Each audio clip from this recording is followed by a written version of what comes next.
தேவன் சாராளை நகைக்க செய்கிறார். குழந்தை பிறந்து விடுகிறது.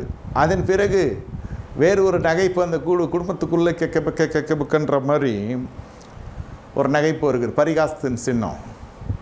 இவர்களுடைய வயோதிக காலத்தில் அந்த குழந்தை பிறந்து விடுகிறது.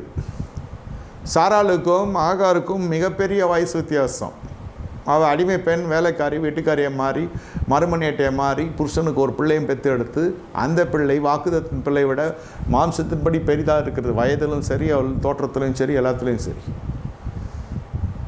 இப்பொழுது அவர்கள் இவர்களை பரிகசிக்கிறாங்க. இந்த வாக்குதத்தின் வித்தை மாம்சத்தின் வித்து பரிகசிக்கிறது.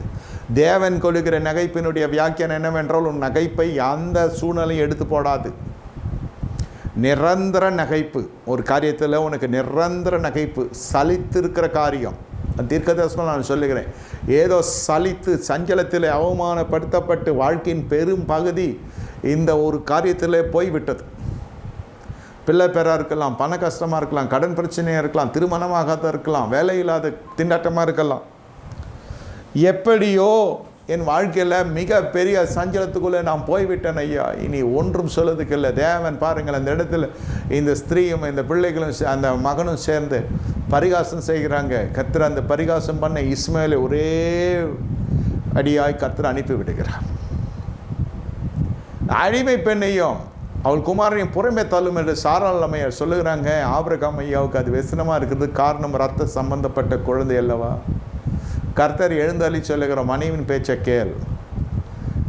இனி உன் பேச்சை கேட்காத ஜனங்க, உங்கள் பேச்சை கேட்காத ஜனங்க எல்லாம் கர்த்தர் நடத்த போகிறார். உங்கள் சொற்கள் படி கேட்பார்கள், உங்கள் சொல்லின்படி அவர்கள் செய்வாங்க, உங்கள் வார்த்தையின்படி அவங்க செய்வாங்க.